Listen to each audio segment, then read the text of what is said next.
नमस्कार दोस्तों। साल में 4 बड़ी चौथ का व्रत किया जाता है। इस दिन महिलाएं व्रत रखती हैं। रात को चौथ माता की पूजा कर चंद्रमा को अर्घ्य दिया जाता है। इस व्रत में पूजन सामग्री क्या क्या होती है? गणेश जी व चौथ माता की मूर्ति पाटे पर स्थापित करें। चूरमे की 4 पिंडी चौथ की व गणेश जी का 1 लड्डू, मोली रोली चावल गुड़ काजल मेहंदी, घी का दीपक, जल का कलश, गेहूं की आखें, फूल पूजा की थाली में रखें। बैसाखी चौथ की कहानी। एक सेठ सेठानी थी। उनके एक बेटा बहू थे। बहू बर्तन मांजकर पानी नीचे डालने जाती तो अड़ोस पड़ोस की औरतें उससे पूछती, आज खाने में क्या खाया? तो वह कहती, बासी कुसी तर बासी। एक दिन जब वह खाना खा करके पानी फेंकने गई तो रोजाना की तरह औरतों ने पूछा, क्या खाया? तो फिर उसने यही जवाब दिया, बासी कुसी तर बासी।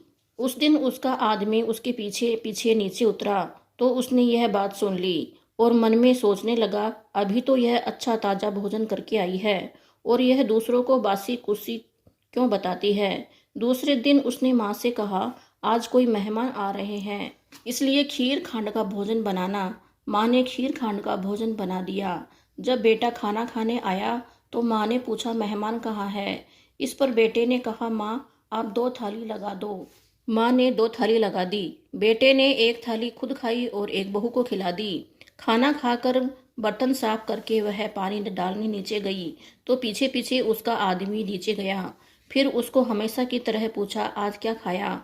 तो उसने वही जवाब दिया।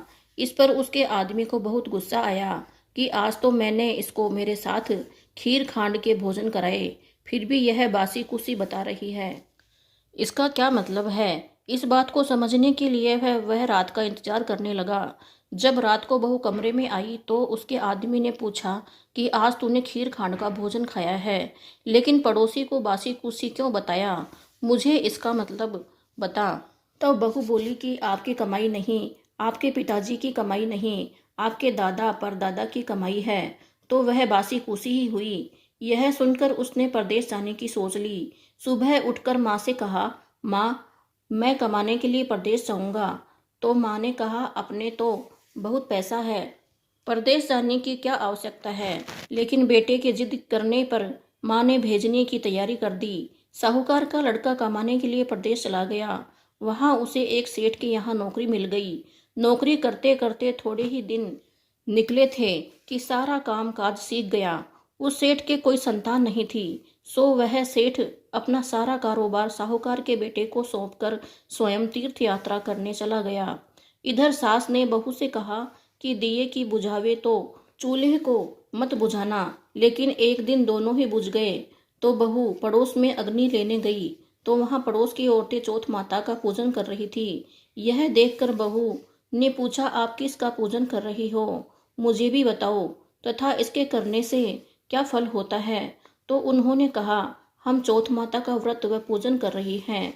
इसके करने से धन धान्य की प्राप्ति होती है, बिछुड़े हुए का मिलन होता है, निपुत्र को पुत्र मिलता है। इस पर बहू ने कहा कि मेरे भी पति को गए काफी समय हो गया है और मैं भी चौथ माता का व्रत करना चाहती हूँ, लेकिन मेरी सास तो मुझे बाहर आने ही नहीं देती, तो मुझे कैसे पता चलेगा कि चौथ कब आती है? इस पर पड़ोस की औरतों ने कहा कि तुम रोजाना एक गेहूं का दाना रख देना। जिस दिन 30 दाने पूरे हो जाएंगे उस दिन व्रत करके शाम को चौथ माता का पूजन करके चंद्रमा देखकर फिर खाना खा लेना। साहूकार की बहू को व्रत करते करते काफी समय हो गया तो चौथ माता ने कहा कि यदि इसको पर्चा नहीं दिया तो अपने को कोई नहीं पूजेगा। यह सोचकर साहूकार के बेटे को सपने में जाकर बोली कि साहूकार का बेटा सो रहा है या जाग रहा है। उसने कहा, न तो मैं सो रहा हूँ न ही मैं जाग रहा हूँ, चिंता में पड़ा हूँ। इस पर चौथ माता ने कहा कि तेरी चिंता समाप्त हो गई है, तेरे घर बार कुछ है या नहीं? उसने कहा, मेरे माँ बाप हैं, औरत है, सभी हैं। इस पर चौथ माता ने कहा कि तेरे घर जा और सबकी सुध ले। उसने कहा कि मैं कैसे जाऊं, मेरा कारोबार बहुत फैला हुआ है।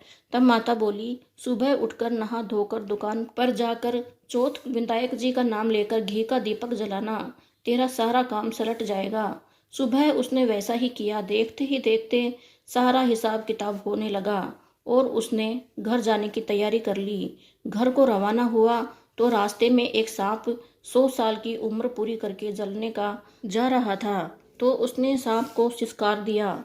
सांप ने गुस्से में आकर कहा कि मैं तो अपनी 100 साल की उम्र पूरी करके सांप योनि से मुक्ति पाने जा रहा था, अब मैं तुझे डसूंगा। इस पर साहूकार के बेटे ने कहा कि मैं 12 साल से मेरी माँ व पत्नी से मिलने जा रहा हूँ, उनसे मिलने के बाद डस लेना। तब सांप बोला कि तू घर जाकर पलंग पर सो जाएगा। तब उसने कहा कि मैं अपनी औरत की आटी नीचे लटका दूंगा, उस पर चढ़कर आ जाना।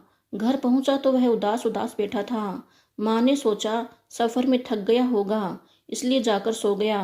बेटा सोने चला गया, लेकिन उसकी औरत होशियार थी। उसने कमरे की एक सीढ़ी पर दूध, दूसरी पर चूरमा, बालू, रेत, इत्र, फूल आदि 7 सीढ़ियों में 7 वस्तु रख दी। आधी रात को फुफकारता हुआ सांप आया और सभी वस्तुओं का आनंद लेकर खुश हुआ, लेकिन वचनों में बंधा हुआ था, सो डसना तो पड़ेगा। चौथ विनायक जी ने सोचा कि इसकी रक्षा नहीं की तो कलयुग में अपने को कौन पूजेगा। चौथ माता तलवार बने, विनायक जी ढाल बने और जैसे ही सांप डसने लगा तो उसे मार दिया। साहूकार के बेटे को नींद नहीं आ रही थी। सांप के मरते ही उसने अपनी पत्नी को उठाया और चौपड़ पासे खेलने लगा। सुबह देर तक बेटा बहू नहीं उठे तो माँ ने कहा बेटा तो थका हुआ था, पर बहू क्यों नहीं उठी? जाकर देखा तो खून ही खून हो रहा था। उसने कहा मेरे बेटे बहू को किसने मार दिया? तब अंदर से बेटा बोला माँ, हमारा बेरी दुश्मन मरा है, यहाँ सफाई कराओ, तब हम बाहर आएंगे। माँ ने वहाँ सफाई करवाई, तब वे बाहर आए। नीचे आकर उसने माँ से पूछा माँ, मेरे पीछे से किसी ने कोई धर्म किया था क्या? तो माँ ने कहा नहीं, लेकिन बहू बोली कि मैंने किया था। इस पर सास ने कहा कि तूने क्या किया?